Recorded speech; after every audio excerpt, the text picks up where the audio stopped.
வெளிப்படுத்தின விசேஷம் 1வது அதிகாரம் 18வது வசனம். மரித்தேன், ஆனாலும் இதோ சதா காலங்களிலும் உயிரோடு இருக்கிறேன். அன்பானவர்களே, நம்முடைய ஆண்டவர் ஜீவன் உள்ள தேவன். அந்த ஜீவன் உள்ள தேவன் வார்த்தையை சொல்லுகிறது, மரித்தேன் பிழைத்தேன். அந்த மரித்தேன், மரித்தும் பிழைத்திருக்கிறார் என்கிற வார்த்தையின் தலைப்பை நம்ம வைத்துக் கொள்ளுவோம். மரித்தும் பிழைத்த தேவன், அல்லேலூயா.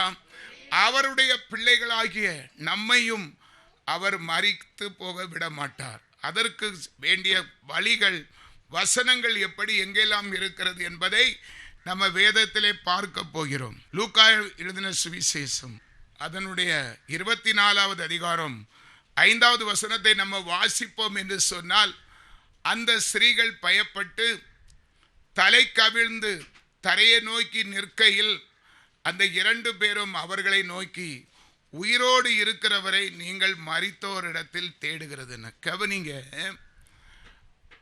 ஆண்டவருடைய சீசர்களாயிருந்த அந்த பெண்கள் ஆண்டவர் மரித்து போனவரை கல்லறையிலே தேடி போகிறார்கள். ஆனால் அவர் அதற்கு முன்பாகவே சொல்லியிருந்தார், என்னை பிடித்து கொலை செய்வார்கள், நான் மரிப்பேன், 3ஆம் நாள் உயிர் தெழுவேன் என்று சொல்லியிருந்தார். அந்த அப்படி சொன்ன தேவனுடைய வார்த்தையை அவர்கள் சரியாக கவனிக்கவில்லை. என்ன போல, அல்லேலூயா. கவனிக்காததுனால உலக மனுஷரை போல இயேசு வந்தார், அற்புதம் செய்தார், ஊழியம் செய்தார், பிடித்தார்கள், கொலை செய்தார்கள், மரித்து போனார், அடக்கம் பண்ணிட்டு இருக்கிற அவருடைய சரீரத்தை பார்த்து வருவோம் என்று சொல்லி அவருடைய சரீரத்தை, செத்து போன சரீரத்தை பார்க்க அவர்கள் வந்தார்கள். அல்லேலூயா. அவர்கள் வரும்போது அந்த கல்லறை கல்லை யார் திறப்பார்கள் என்று சொல்லி கொண்டார்கள். ஆண்டவருடைய கிருபையினாலே கல்லறை திறக்கப்பட்டு இருந்தது. அல்லேலூயா. அந்த கல்லறை திறக்கப்பட்டு இருந்தது. இயேசுவோ உள்ளே இல்லை. அவர் சொன்னபடி 3ஆம் நாள் உயிர் தெழுந்தார். அல்லேலூயா. அருமையானவர்களே, இவர்களோ ஆண்டவரோடு கூட இருந்தவர்கள். நான் எதற்கு அதை திரும்ப சொல்றேன்னா, ஆண்டவரோடு எப்போதும் பழக்கத்தில் இருந்தவர்கள் கூட தேவன் சொன்ன வார்த்தையை மறந்து போனார்கள். அவர்கள் குழப்பத்தோடு தேடுகிறார்கள். நம்முடைய ஆண்டவராகிய இயேசு கிறிஸ்துவினுடைய சரீரத்தை காணவில்லையே, யாராவது திருடி கொண்டு போயிட்டார்களோ? அப்படி இருக்கும்போதுதான் அந்த தூதர்கள் அவர்களை நோக்கி விளக்க சொல்லுகிறான், நீங்கள் யாரை தேடுகிறீர்கள்? உயிரோடு இருக்கிறவரை நீங்கள் மரித்தோரிடத்தில் தேடுகிறது என்ன? கவனிக்க வேண்டும். அவர் உயிரோடு இருக்கிறார். அவர் சொன்னதை மறந்து மரித்தவர் இடத்திலே நீங்கள் தேடுகிறது என்ன? அதே போலதான் இன்னைக்கும் நம்ம இருக்கிறோம். இயேசுவை எங்க தேடுறோம்? மரித்தோர் ஸ்தானத்திலே. அன்பானவர்களை, நான் அப்படி சொல்றேன்னு அதுக்கு அர்த்தம் இருக்கிறது. நிறைய பேருக்கு ஆண்டவர் அதற்கு முன்னாலே சொன்னார், நான் குறிப்பிட்ட காலத்திலே மரித்து, நான் மரிப்பது உங்களுக்கு பிரயோஜனமாக இருக்கும், நான் மரித்து ஒரு தேற்றவராளனே உங்களுக்கு அனுப்புவேன் என்று சொன்னார். இதெல்லாம் எல்லாருக்கும் தெரியும். அவருடைய வசனத்திலே குறிக்கப்பட்டு இருக்கிறது, எல்லாருக்கும் தெரியும். ஆனால் இன்றைய சூழ்நிலையில இயேசுவை சொல்லி செபிக்கிறார்கள், துதிக்கிறார்கள். ஏற்று சொன்ன வார்த்தையை மறந்து போனார்கள். அன்னைக்கு அவரோடு கூட இருந்த ஊழியக்காரர்கள் மறந்தது போல இன்னைக்கு விசுவாசிகள், போதகர்கள் என்று சொல்லுகிற அநேக பேர் என்ன செய்கிறோம்?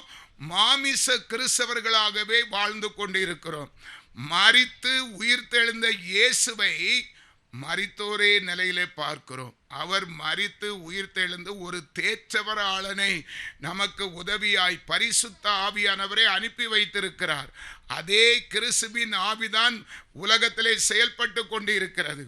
இயேசுவை சொல்வார்கள் பரிசுத்த ஆவியை குறித்து கடுகளவும் கரிசனை இல்லாத கிறிஸ்தவர்கள். அப்போ ஆண்டவர் சொன்ன வார்த்தைக்கு வேல்விசன் இல்லாதபடி குத்து மதிப்பாய் தேடுகிற கிறிஸ்தவர்கள் இன்னைக்கு பெருகி இருக்கிறோம். ஆண்டவரே சுகம் கிடைக்கணும், காரியம் வாய்க்க செய்யணும். யார் இடத்துல கேட்கிறோம்? ஆண்டவர் அனுப்பின பரிசுத்தராகிய பரிசுத்த தேவனாகிய தேற்றவராளரை நம்ம இயேசுட்ட கேட்கிறோம். அந்த பரிசுத்த ஆவியானவர் சொல்லுகிறார், இதோ வாசல் படியிலே நின்று கதவை தட்டுகிறேன், ஒருவன் என் சத்தத்தை கேட்டு நான் வாசம் பண்ணுவேன். கெஞ்சிறாரு. அந்த இருதயத்தை தொடுக்க மனசு இல்லை, ஆனா உதவி செய்யும். இது ஒரு வேடிக்கையா இல்லையா?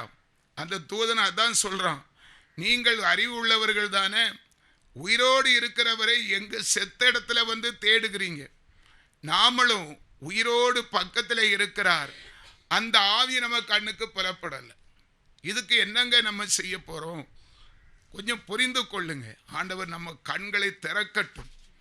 அந்த குருடன் கண்கள் திறக்கப்பட்டது போல நாமும் கண்கள் இருந்தும் குருடர்களாக எந்த இடத்துல தேடுறோம்? மரித்தவர்கள் இடத்துல போய் தேடிக்கொண்டு இருக்கிறோம்.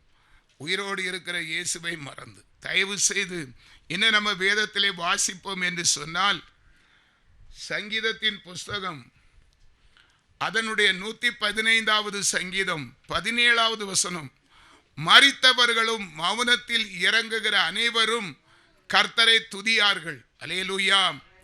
நாம மரித்து போன நிலையில இருக்கிறோம். நம்ம உயிரோடு இருந்திருந்தா நமக்கு ஞானம், விவரம், புத்தி, அவர் சொன்னதெல்லாம் ஞாபகம் இருந்திருக்கும். மங்கி எரிகிற திரியாக மந்த புத்தி உள்ளவர்களாய், திடனற்றவர்களாய், உயிரற்றவர்களாய், மரித்தவர்களும் மௌனத்தில் இறங்குகிற அனைவரும் கர்த்தரை துதியார்கள். ஆண்டவரை கரங்களை தட்டி சத்தமா துதின்னு சொன்னா மரித்தவர்கள் யாராவது துதிப்பார்களா? அப்ப துதியாதவர்கள் மரித்தவர்கள். அதை புரிஞ்சுக்கலாம். அந்த வசனத்தை வச்சு நான் சொல்றேன். எனக்கு அன்பான தேவ பிள்ளைகளை, நாம உயிரோடு இருக்கிறவர்கள் என்பதை உறுதிப்படுத்திக் கொள்வோம். அடிக்கடி இந்த வசனம் நம்மளை உறுதிப்படுத்தட்டும். இன்னும் பாருங்க, அந்த 18வது 115:18, நாமோ இது முதல் என்னென்னைக்கும் கர்த்தரை சோத்தரிப்போம். அல்லேலூயா. இன்றாகிலும் இந்த வசனம் நம்மளை உயிர்ப்பிக்கட்டும். இந்த வார்த்தை, ஐயோ இப்படியெல்லாம் வார்த்தை இருக்கிறதே, நானும் செத்த நிலையில தான் இருக்கிறேனோ, அவரை துதிக்கல, அவரை பாடல, அவரை ஆராதிக்கல, அவரை கனம் பண்ணல, செபிக்கல, சாக்கு போக்கு சொல்றோமே, இன்னைக்காவது ஆண்டவர் சொல்கிறார், இது முதல் என்றென்றைக்கும் கர்த்தரை சோத்தரிப்ப. ஒரு அல்லேலூயா சொல்லுங்க. எனக்கு அன்பானவர்களே, இன்னும் நம்ம வேதத்திலே அநேக காரியங்களை குறித்து பார்ப்போம் என்று சொன்னால், வெளிப்படுத்தின விசேஷம் 3வது அதிகாரம் அதனுடைய 1வது வசனம் சொல்லுகிறது, அல்லேலூயா, சர்தை சபையின் தூதனுக்கு நீ எழுத வேண்டியது என்னவென்றால், தேவனுடைய 7 ஆவிகளையும் 7 நட்சத்திரங்களையும் உடையவர் சொல்லுகிறதாவது, உன் கிரியைகளை நான் அறிந்திருக்கிறேன், நீ உயிர் உள்ளவன் என்று பெயர் கொண்டிருந்தும் செத்தவனாய் இருக்கிறாய். இது அந்த சபை விசுவாசிகளை குறித்து தேவன் சொல்லுகிற வேதனையான வார்த்தை. உன் கிரியைகளை நான் அறிந்திருக்கிறேன். அருமையான மகனே, மகளே, நீ என்னை தேடி வந்திருக்கிறாய், நான் உன்னுடைய கிரியை அறிந்திருக்கிறேன். நீ உயிர் உள்ளவன் என்றும் உயிர் உள்ளவள் என்றும் பெயர் கொண்டிருந்தும் செத்தவனாயிருக்கிறாய். மரித்தவர்கள் கர்த்தரை துதியார்கள். முழு இருதயத்தோடு, முழு மனதோடு, முழு சிந்தையோடு. தேவன் சத்தத்துக்கு செவி கொடுக்க மாட்டார்கள். நம்ம செவி கொடுத்திருக்கோமா? இன்னும் அந்த கிருபை நமக்கு வந்திருக்கிறதா? தேவனுக்கு பயப்படுகிறவன் தான் ஆசீர்வாதத்தை அள்ளிக்கொண்டு போக முடியும். சங்கீதம் 128 முதே சொல்லிட்டார், தேவனுக்கு பயப்படுகிறவன். தேவனுக்கு பயம் இருந்தால் நாம தவறு செய்கிறோம். ஒரு நாள் தவறு செய்வோம், 2 நாள் தவறு செய்வோம், 3 நாள், 4 நாள், 4 மாசம் தவறே தான் பழக்கமாக கொண்டிருந்தோம். அதுக்கு என்ன அர்த்தம்? அவரை நம்ம அசட்டை பண்ணுகிறோம். அசட்டை பண்ணிக்கிட்டு அவரிடத்தில் ஏதாவது எதிர்பார்க்க முடியுமா? அதான் ஆண்டவர் சொல்லுகிறார், நீ உயிர் உள்ளவன் என்று சொல்லியும் செத்தவனாயிருக்க. எல்லாத்திலும் பெர்ஃபெக்டா இருக்கிறோமா? செபிக்க நேரத்தில் செபிக்கமா? சமயத்துக்கு ஆலயத்துக்கு வாரமா? அவருக்கு கொடுக்க வேண்டிய கனத்தை கொடுக்கிறோமா? கனி கொடுக்கிறோமா? சுவிசேஷ அறிவிக்கிறோமா? எத்தனை இடத்துல மிஸ்ஸிங் ஆயிருக்கும். அவர் திட்டுப்படி அந்த வசனம் பாருங்க எப்படி உயிர் உள்ளதா இருக்கிறது. மத்தேயு சுவிசேஷம் 22:32 நான் வாசிக்கிறேன் பாருங்க. தேவன் மரித்தோருக்கு தேவனாய் இராமல் ஜீவன் உள்ளவருக்கு தேவனாய் இருக்கிறார். ஒரு அல்லேலூயா சொல்லுங்க. இப்படி தேவனை துதியாமலும் அவருக்கு கீழ்ப்படியாமலும் அனலும் இல்லாமல் குளிர் இல்லாமல் இருக்கதும் அசட்டை பண்றதும் நம்முடைய காரியத்தை மட்டும் செய்து கொண்டே அதை பத்தி ஆண்டவர் சொல்லுகிறாரே கொஞ்சம் பய உணர்வு இல்லாமலும் அப்படியே இருக்கிறவர்களுக்கு தேவனாய் இருக்க மாட்டாராம். நான் சொல்லல, வேதம் சொல்லுகிறது. மரித்து போன மந்த நிலையில உயிரற்ற ஜடமற்ற ஒரு ஆக்டிவ் இல்லாம கடமைக்காக கீ கொடுத்தது போல பேரளவுக்கு வந்து போனவர்களுக்கு தேவனா அவர் இருக்கலையாம். ஜீவன் உள்ளவருக்கு அவர் தேவனாய் இருக்கிறார் என்று வேதம் சொல்லுகிறது. ஜீவன் உள்ளவன் எப்படி இருப்பான்? உணர்ச்சி உடையவனாய் இருப்பான். ஏதாவது செய்து கொண்டே இருக்கணுங்கிற உணர்ச்சி அவனுக்குள்ள ஆழமா இருக்கும், ஆர்வம் மிகுதியா இருக்கும். தயவு செய்து பிரியமானவர்களே, உங்களை குற்றப்படுத்துவதற்காக ஆண்டவர் என் உள்ளத்தில் எனக்கு ஒரு ஆசை, இந்த ஆசீர்வாதமான வார்த்தையை சொல்லி சொல்லி சொல்லி இந்த 11 நாள் நம்ம பெற்றுக்கொள்ளணும். அவர் கண்டிப்பாக நம்ம ஆசீர்வதிப்பேன்னு சொல்லுகிறார். அதுக்கு முன்னால நம்ம உணர்வு உள்ளவர்களாய், ஞானம் பெற்றவர்களாய், தேர்ச்சி பெற்றவர்களாய், உண்மையிலே நல்ல டெஸ்ட் எழுதி நல்ல வெற்றி பெற்றவர்களாய் அதை அனுபவிக்கிறது அது ஆண்டவருக்கு பிரியும். நிச்சயமா ஆசீர்வதிப்பாரு. அந்த ஆசீர்வாதத்தை நம்ம தகுதியாய் பெற்றுக்கொள்ளணும். தகுதி இல்லாமல் பெற்றுக்கொண்ட அந்த ஆசீர்வாதம் ஒரு பரிபூரண ஆசீர்வாதம் என்று சொல்ல முடியாது. அவர் சும்மா ஏதோ கொடுப்போன்னு சொல்லி கொடுக்க கூடாது, சந்தோஷமா கொடுக்கணும். நான் சொல்றது புரியுதா? கொடுக்கிற தெய்வம் எனக்கு பிரியமானதை இந்த மகன் மகள் செய்தாள் என்கிற சந்தோஷத்தோடு கொடுக்கணும். ஏதோ கொடுக்கணுமே, வேற வழியிலேயே வந்துட்டாளேன்னு சொல்லி தரக்கூடாது. தயவு செய்து புரிந்து கொள்ளுங்க.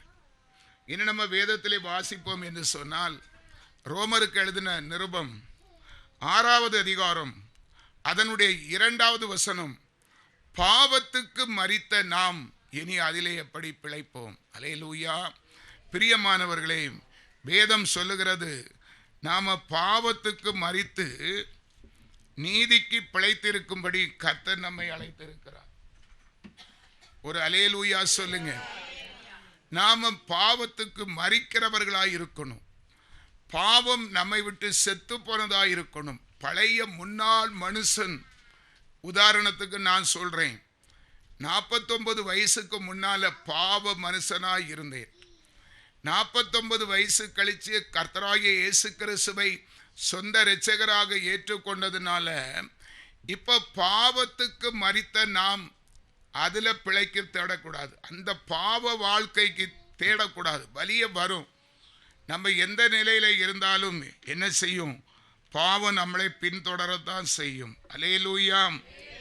மரித்து உயிர்த்தீரையா, மரணத்தை செய்தீரையா, மரித்து உயிர்த்தீரையா, மரணத்தை செய்தீரையா, மறுபடி வருவீரையா, உருமாற்றம் தருவீரையா, மறுபடி வருவீரையா, உருமாற்றம் தருவீரையா.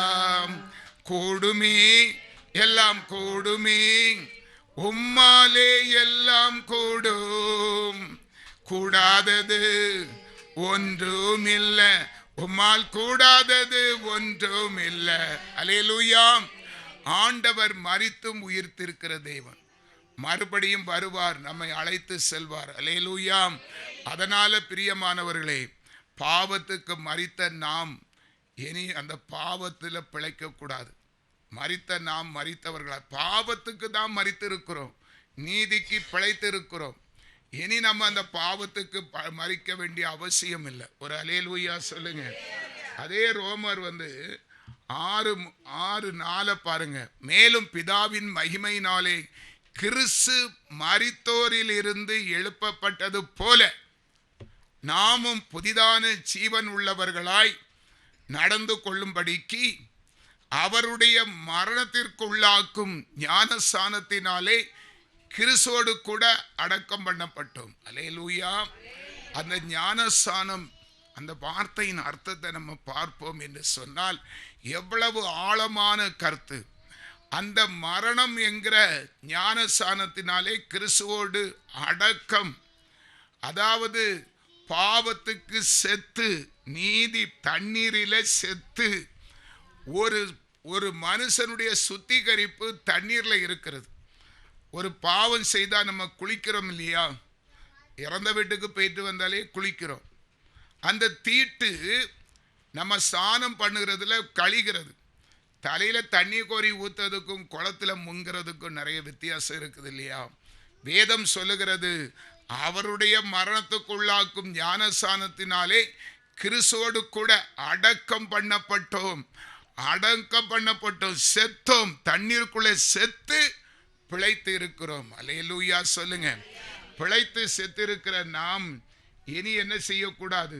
அல்லேலூயா, மரித்தவர்கள் என்கிற நிலையில ஒருபோதும் இருக்கக்கூடாது. ரோமர் 6வது அதிகாரம் 8வது வசனம், ஆகையால் கிறிஸ்துவுடனே கூட நாம் மரித்தோமானால் அவரோடு கூட பிழைத்து இருப்போம் என்று நம்புகிறோம். ஒரு அல்லேலூயா சொல்லுங்க.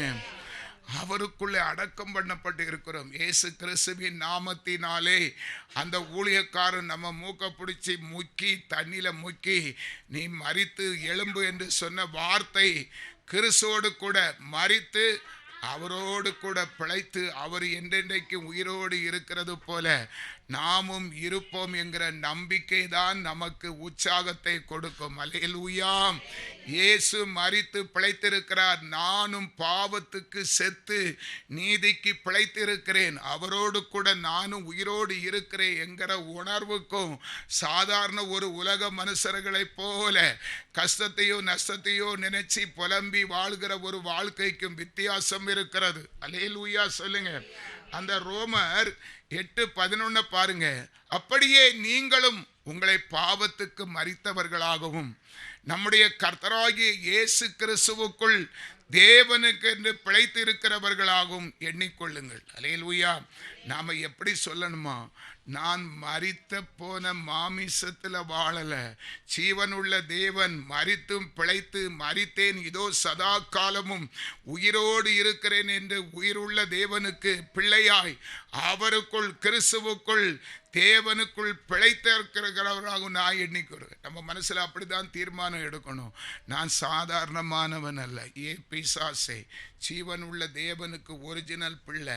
அவர் எப்படி மரித்து பிழைத்தாரோ நானும் அவருக்குள் ஒப்பரவாயிருக்கிறேன். ஞானஸ்நானம் எடுத்திருக்கிறேன். முங்கி ஞானஸ்நானம் எடுத்துக்கிட்டு அதை அப்படியே வச்சிருக்கும். அது இன்னும் பாவம். நிறைய பேர் முங்கி ஞானஸ்நானம் எடுத்த அடையாளமே தெரியாம இருக்கிறாங்க. அதனுடைய வல்லமை சும்மா இருக்காது. நான் எப்படி இருந்தேன்? தனி மனிதனாய் இருந்தேன். இப்போது ஆண்டவரோடு ஒப்பரவாகி விட்டேன், உடன்படிக்கை பண்ணிக்கிட்டேன். இனி என்னை காண்கிறவர்கள் இயேசு கிறிஸ்துவை காண வேண்டும். அவருடைய சாயல், அவருக்குள்ள இருக்கிற வல்லமை, பெலன், உற்சாகம், அபிஷேகம், அதுதான் நம்மளை அடையாளப்படுத்தும். அந்த அடையாளப்படுத்தக்கூடிய பரிசுத்த ஆவியானவரை புதுப்பிக்கணும், அதை ஏற்றுக்கொள்ளுங்கிற தன்மை நிறைய பேருக்கு இல்லை. பாருங்க, ஆளுக்கு முந்தி போய் முங்கி ஞானஸ்நானம் எடுத்தாச்சு, அதற்கு உச்சகட்டமா பிரயோஜனம் உள்ளதை குறித்து கவலை இல்லை. அது இன்னும் கூட கஷ்டம். அன்பானவர்களே, ஒப்பரவாகின தேவன் பார்ப்பான். நமக்குள்ள ஒரு ஆள் பாற்றி முங்கியும் எடுத்த நம்முடைய ஆவியை பெறலிய. அப்ப அந்த ஆவி, நான் மறுபடியும் சொல்றேன், கிறிஸ்துவின் ஆவி உங்களில் வாசம் செய்யாவிட்டால் நீங்க கிறிஸ்தவர்கள் அல்ல. ரோமர் 8:9 வீட்டில் போய் வாசித்து பாருங்கள். இயேசு கிறிஸ்துவின் ஆவி உங்களில் வாசமா இல்லாவிட்டால் நீங்கள் கிறிஸ்தவர்கள் அல்ல. இனி ஒரு மனுஷுக்குள்ள கிறிஸ்துவின் ஆவி இல்லைன்னா எந்த ஆவி வரும்? பிசாசு வரும். இன்னும் 7 பேரை கூட்டிட்டு வந்து உள்ள வந்து பிரச்சனை பண்ணுவான். வியாதியை உண்டு பண்ணுவான், குழப்பத்தை உண்டு பண்ணுவான், தூக்கத்தை உண்டு பண்ணுவான், எழும்ப விடமாட்டான். அப்போ நம்ம வசனத்தை முறையாய் பற்றி இருக்கிறோமா? இதை பற்றி என்னைக்காவது சொல்லி இருக்கிறோமா? நம்ம மரித்து போனவர்கள் அல்ல, கிறிஸ்துவுக்குள் மரித்து பிழைத்து இருக்கிறோமே. கிறிஸ்து தேவ ஆவியாய் இருக்கிறாரே, நம்மளோடு ஒப்பரவான அந்த ஆவியை நம்ம நினைக்கலையே, அந்த ஒப்பரவாக்குதல் உடன்படிக்கையில் நம்ம உடன்படலையே. உடன்படிக்கை செய்து கொண்டோ உடன்படல. அவர் நின்று எப்பவும் தட்டத்தான் செய்கிறார். இங்க கொரட்டை விட்டு தூங்குறோம். அதிகாலை 3 மணிக்கு 2 மணிக்கு எத்தனை பேர் எழும்புறீங்க? அதுதாங்க உண்மையான ஜீவிதம். அதுதான் ஆவியின் அடையாளம், அச்சாரம் என்பது அதுதான். அப்பதான் நம்ம தூங்கவே போறோம். 2 மணிக்கு ஒரு உறக்கம் போட்டு முழிச்சு கர்த்தருடைய சமூகத்துல பிரச ஆசையா இருக்க வேண்டிய சமயத்துல தூங்க போனா என்ன அர்த்தம்? அப்ப நமக்குள்ள எவ்வளவு வேறுபாடான ஆவிகள் கிரியை செய்து கொண்டிருக்கிறது. எனக்கு அன்பானவர்களே, ஆசீர்வாதம் ஏன் வரலன்னு புலம்புகிறோமே, அதுக்கு தடையாய் இருப்பது இப்படியாய்ப்பட்ட காரியங்கள் தான். அல்லேலூயா. நான் சொல்றது எத்தனை பேருக்கு புரியுது? இதிலெல்லாம் இருந்து நம்ம கரெக்ட் பண்ணிட்டோம்னா ஆசீர்வாதம் வருகிறதை எந்த ஒரு மனுஷனும் என்ன செய்ய முடியாது, ஒருபோதும் தடைப்பட முடியாது. மார்க் எழுதின சுவிசேஷம் அதனுடைய 5வது அதிகாரம் 38வது வசனம். ஜெப ஆலய தலைவனுடைய வீட்டிலே வந்து சந்தடியும் மிகவும் அழுது புலம்புகிறதை கண்டு, எனக்கு அன்பானவர்களே, ஆண்டவர் ஒரு கிராமத்துக்கு ஊழிய விஷயமா போறார். அவரு போகும்போது ஒரு எபிரு என்கிற ஒரு ஜெப ஆலய தலைவன் வந்து, ஆண்டவரே, என்னுடைய மகள் மரண தருவாயில் இருக்கிறாள், உதவி செய்யும் என்று அழைக்கிறான். கர்த்தரும் கூட போகிறார். இடையில பல சம்பவங்கள், சில சம்பவங்கள். 12 வருஷம் பெரும்பாடு உள்ள ஒரு ஸ்திரீ, எல்லளவிலும் நோய் குணமாகாதபடி சொத்து ஆஸ்தியெல்லாம் இழந்து கடைசி ஆண்டவராகிய இயேசு கிறிஸ்து ஒருவர் வருகிறார், அவரிடத்திலே போனால் அற்புதம் நடக்கும் என்று கேள்விப்பட்டு எல்லாத்தையும் இழந்து ஆண்டவருக்கு முன்னால வருகிறார். இவரு எபிரு வீட்டுக்கு போய்கொண்டு இருக்கிறார். ஜனங்கள் பின்னாலே போறாங்க. அப்ப அந்த சகோதரி, நம்ம தீட்டா இருக்கிறோம், இரத்தப்போக்கு வியாதி நமக்குள்ளே இருக்கிறது, தீட்டு இருக்கிறது. இந்த தீட்டோடு போய் பரிசுத்த தேவனை முன்னால போய் நிற்க கூடாது என்று சொல்லி பின்னாலே வந்து அவரை கூட தொடக்கூடாது, அது தீட்டு. அவருடைய வஸ்திரம், அந்த வஸ்திரம் நீளமா தொங்கிட்டு பின்னாலே இழுத்துக்கிட்டே வரும். அந்த வஸ்திரத்தின் அதை வாரி பிடிக்கல, அந்த தொங்கல், அந்த வஸ்திரத்தின் தொங்கலை அவள் பிடிக்கிறாள், சுகமாகிறாள். ஆண்டவரும் என் சரீரத்திலிருந்து ஒரு வல்லமை புறப்பட்டு யாரையோ சுகமாச்சுன்னு சொல்லி அவளை அடையாளப்படுத்தி வெளியே கொண்டு வந்து ஆசீர்வதித்து, மகளே, நீ விசுவாசித்தாய், பலனை பெற்றுக்கொண்டாய், சமாதானமாய் இரு என்று அனுப்பி, இவ்வளவு சம்பவம் நடப்பதற்கு சற்று தாமதமாகிவிட்டது. இப்போது நம்ம வாசித்த மார்க்கு 5:39 பாருங்கள். ஆண்டவர் அங்கே போகிறார். அந்த சற்று நேரமாகிறது. அந்த எவருடைய மகள் மரித்து போனால் ஆள் சொல்லி விடுறாங்க. ஆண்டவர் போறார். இப்போ உள்ள போயிட்டார். அவருடைய வீட்டுக்கு நான் போறேன், நம்பிக்கை உள்ளவனாயிருன்னு சொல்லி உள்ளே பிரவேசித்து ஆண்டவர் பார்க்கும்போது சந்தடி பண்ணி அவர்கள் அழுது கொண்டு இருக்கிறார்கள். உறவுக்காரங்க இறந்து போன வீட்டில் இரத்த சம்பந்தப்பட்ட உறவு நண்பர்கள் எல்லோரும் அழுது சந்தடி பண்ணி இருக்கிறதை பார்த்து இயேசு சொல்லுகிறார், நீங்கள் சந்தடி பண்ணி அழுகிறது என்ன? பிள்ளை மரிக்கவில்லை, நித்திரையாய் இருக்கிறாள் என்றார். ஒரு அல்லேலூயா சொல்லுவோம். அதை பார்த்து அநேக பேர் சிரித்தார்கள். அல்லேலூயா. அநேக பேர் சிரித்தார்கள், பரியாசம் பண்ணார்கள். இயேசுவுக்கு என்னாச்சுன்னு சொல்லி. இதே நிலை தான் எங்கள் வீட்லேயும். அதை லேசாக சொல்லி விளக்கமாக சொல்லாண்டா, நான் நிறைய தடவை சொன்னது தான். அன்பானவர்களே, எனக்கு சகோதரி ரசிக்கப்பட்டு பரிசுத்த ஆவியை பெற்று ஆண்டவருக்குள்ளே அற்புதமாய் செயல்படுத்தி வந்த மகள் எனக்கு உதவி செய்ய வந்திருந்தா. பிசாசுக்கு பொறுக்காம அவளை அந்த கடை பக்கத்தில் கடைக்கிட்ட தள்ளி ஒரு கையை ஒடிக்க வச்சு கோமா, மூளை சாவு என்கிற வியாதியை போட்டு கோமாவில் அப்படியே ஆகிவிட்டாள். ஆஸ்பத்திரியில் செத்து போவாள் என்று எல்லாரும் தீர்மானம் பண்ணி ஊரெல்லாம் கூடி பட்டாசுலாம் வாங்கிட்டு வந்து எங்கள் ஊருக்காரங்க எல்லாரும் வாங்கிட்டு வந்து, அது ஒரு பெரிய சாட்சி. நான் ஏற்கனவே சொல்லியிருக்கிறேன். நான் டியூட்டிக்கு போயிட்டு வரேன், எல்லாரும் செத்து போன வீட்டில் பாடி இப்போ 1 மணிக்கு வரும்னு சொல்லி 10 மணி 11 மணிக்கு வீட்டுக்கு முன்னே எல்லாரும் வந்து கூடியாச்சு. அப்போ எனக்கு மனசு ரொம்ப வேதனை. ஒரு சாட்சி, அப்பமே சாட்சி சொல்ல ஆரம்பிச்சிட்டேன். ஆண்டவரே, நீர் ஜீவன் உள்ள தேவன் அல்லவா, உம்மிடத்தில் ஒரு ஆறுதல் கிடைக்கும்லா வந்தேன். நீரும் இப்படி எனக்கு உதவி செய்ய வந்த சகோதரியை கைவிட்டு விட்டீரே, செத்து போவான்னு எல்லாரும் சொல்கிறாங்களேன்னு சொல்லி நானும் ஜெபம் பண்ணும்போது கர்த்தர் என்னோடு பேசினார். புரிந்து கொள்ளுங்க, நான் பலிபிடத்தில் நின்று பேசினேன். இதே வீடு தான், அந்த வீட்டுக்கு முன்னால் அந்த ரூமில் ஜெபம் பண்ணுறேன். ஆண்டவர் என்னோடு பேசினார். என்னோடு பேசுகிறது தத்ரூபமா, அவர் சத்தம் கேட்கல, வசனம் எனக்கு கொடுக்கிற ஆணித்தரமான இந்த ஜீவன் உள்ள வார்த்தை தான் எனக்கு உத்தரவாதம். வார்த்தையிலே பேசினார். ரெண்டாவது, எனக்கு ஒரு தரிசனம். நான் யாருக்காவது பிரயாசப்பட்டு செபித்தோம்னா அந்த ஆளுக்கு அற்புதம் நடக்குன்னா எனக்குள்ள ஒரு பெரிய சந்தோஷம் வரும். நான் உடனே ஸ்ட்ராங்காக சொல்லுவேன், ஒன்றும் செய்யாது எழும்பிடுவாங்க. சிலது மௌனமாக இருக்குன்னா அந்த ஆளுக்கு கொஞ்சம் ஆபத்துன்னு சொல்லி, இதுதான் எனக்கு அடையாளம். இந்த ரெண்டு எனக்கு பிரச்சனமே இருக்காது. எவ்வளவு செபித்தாலும் நான் வெறுமையாக இருப்பேன். அப்போ சொல்லிடுவேன், இந்த தடவை அவங்க பிழைக்கிறது கொஞ்சம் கஷ்டம். இதுதான் எனக்கு அடையாளம். அன்னைக்கு அதே போல சகோதரி இப்படி இருக்கிறார்களே, எப்படி ஆகுமோ என்று நான் செபிக்கும் போது என் உள்ளம் ஃபுல்லாக சந்தோஷத்தை நிரப்பினார். அப்போ எனக்கு தெரிஞ்சு போச்சு, கர்த்தர் ஜெபத்தை கேட்டு விட்டார், சகோதரிக்கு ஒன்றும் ஆகாது. அந்த சந்தோஷத்தில் இந்த இயேசு சொன்னது போல நானும் சொன்னேன். ஏன் இப்படி குழம்புறீங்க? என் மனைவியை கூப்பிட்டு, கனகம், ஆண்டவர் பேசிவிட்டார், நான் சகோதரியை கூட்டிகிட்டு வரேன், அக்காளுக்கு ஒன்றும் ஆகாது. எல்லாரும் சிரித்தாங்க. அந்த இதில் சிரித்தது போல பாருங்க, அதை நான் போட்டு காணிச்சாதான் உங்களுக்கு புரியும். மார்க் 5:40 அதற்காக அவரை பார்த்து நகைத்தார்கள். இயேசு சொல்லும்போது, அவர் செத்து போனா ஏன் சந்தடி சத்தம் பண்ணி அழுறீங்க? நான் உயிரோடு இருக்கிற எழுப்ப போறேன். அப்போ இயேசுக்கு என்னாச்சுன்னு சொல்லி அவர்கள் நகைத்தார்கள், என்னையும் பார்த்து சிரித்தார்கள்.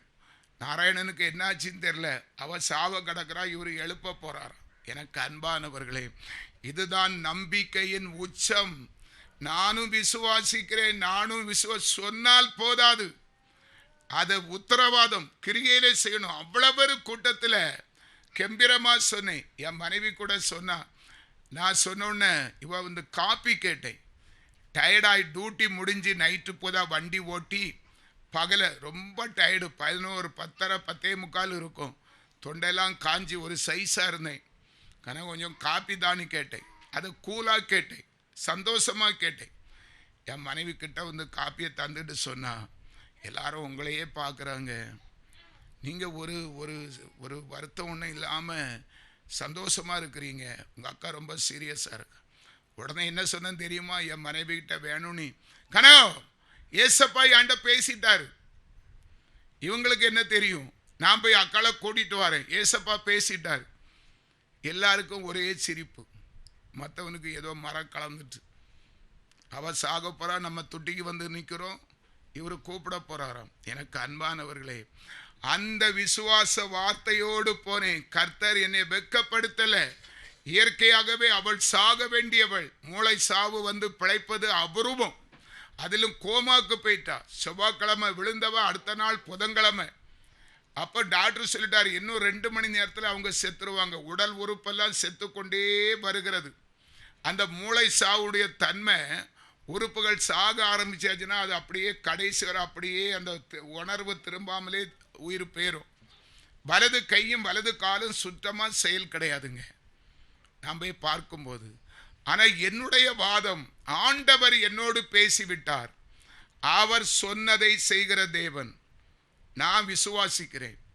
பிலிக் பாருங்க, நீங்கள் இந்த டாக்டர் இங்கே இருக்கார்ல, அவர் தான், நீங்கள் வேணா போய் கேளுங்க. இங்கே ஒருத்தர் ஒரு சாட்சி சொல்கிறான்னு, அவரும் கிறிஸ்தவன் தான். அவர் சொன்னார், தயவு செய்து பிரதர், கிறிஸ்தவங்களுக்கும் மரணம் உண்டு, உங்கள் சகோதரிக்கு வந்திருக்க வியாதி பொல்லாத வியாதி, நேற்றிலேருந்தே அவங்க செத்துட்டு இருக்காங்க, பிழைக்க மாட்டாங்க. நான் எவ்வளவு ட்ரை பண்ணேன். இல்லை உங்களுக்கு என் மேலே நம்பிக்கை இல்லைன்னா எங்கேயும் கொண்டு பாருங்கள், அவங்க அவர் உறுதியாக சொல்லிட்டார். நான் சொன்னேன், இயேசு எனக்கு முக்கியம், அவர் எனக்கு சொல்லிட்டார். என் மனசில் பரிபூர்ண சந்தோஷத்தை கொடுத்துட்டார், என்னோடு பேசிட்டார், அவர் சொன்னதை செய்வார். இப்படி வாதிட்டு அவருக்கு நான் எனக்கும் பெரிய சண்டை கடைசி அவர் ரொம்ப ஒரு மாதிரிலாம் வா போன்னு பேசுகிற அளவுக்கு என்னுடைய கிரிகை, என்னுடைய நம்பிக்கையை அவர் மூடத்தனமாக நினைத்தார். எனக்கு அன்பானவர்களை, தயவு செய்து 15 நிமிஷம் ஜெபம் சுருக்கமாக சொல்கிறேன். என் சகோதரியோடு தான் நான் வந்தேன். 2 நாள் மயக்க நிலையில இருந்து வலது சைடு ஒரு சைடு கை காலு இழுத்து சோக்காய் செயலிழந்து செத்து போன சரீரத்தோடு இருந்தவளை உயிரோடு நல்ல நடக்கிற பலத்துல தான் மத்தியானம் 1:15 மணிக்கு நான் அவளை கூட்டிட்டு வந்தேன். ஒரு அல்லேலூயா சொல்லுங்க. ஆண்டவர் உயிரோடு இருக்கிறதுக்கு அடையாளம் அதுதாங்க, அதுதான் சாட்சி. இப்படியாய்ப்பட்ட சாட்சிகளைத்தான் கர்த்தர் எதிர்பார்க்கிறார். இப்படியாய் நம்பிக்கையாய் உத்தரவாதமாய் தைரியமாய் ஜனங்கள் மத்தியிலே விசுவாசிக்கிறவன் தான், விசுவாசிக்கிறவன் பதறான். விசுவாசம் உள்ள ஜெபம் பிணியாளியை ரட்சிக்கும். நீ விசுவாசித்தால் தேவ மகிமையை காண்பாய். நமக்கு இன்னைக்கு சரீரத்திலே ஒரு பலன் இல்லையே, எப்படி விசுவாச வார்த்தை வரும்? இருக்க வேண்டியவர் இருக்கலையே. அவர் இருந்தா தானே அவரை வச்சு நம்ம சொல்ல முடியும். அவர் இருந்தார், அவர் செயல்படுத்தினார். நான் சொன்னேன், அதை அவர் செய்து முடித்தார். ஒரு அல்லேலூயா சொல்லுங்க. யோவான் சுவிசேஷம் 11வது அதிகாரம் அதனுடைய 14வது வசனம். அப்பொழுது இயேசு அவர்களை நோக்கி, லாசரு மரித்து போனான் என்று வெளிப்படையாகவே சொன்னார். அல்லேலூயா. ஆண்டவர் சீசர்களுக்கு சொன்னார். சீசர்களுக்கு விஷயம் தெரியாது. அன்பானவர்களே, ஆண்டவர் பெத்தானியா என்கிற ஒரு கிராமத்துக்கு ஊழியத்துக்கு போனா, மரியாள் பார்த்தாள் லாசரு என்கிற விசுவாச குடும்பத்தில் தான் போய் சாப்பிடுவார், தங்குவார், டீ சாப்பிடுவார். அப்படியாய்ப்பட்ட அவர்களுக்கு நண்பர்கள் என்று சொல்லி கொண்டார்கள் மரியாளும் மார்த்தாளும் லாசரும். ஆனா ஒரு காலம் வந்தது, லாசரு வியாதிப்பட்டு போனான். அவனுக்கு காய்ச்சல், அவனுக்கு ஒரு பலகீனம்.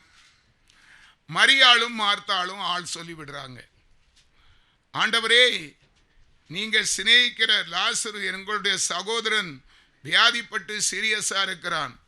ஆண்டவர் போகல.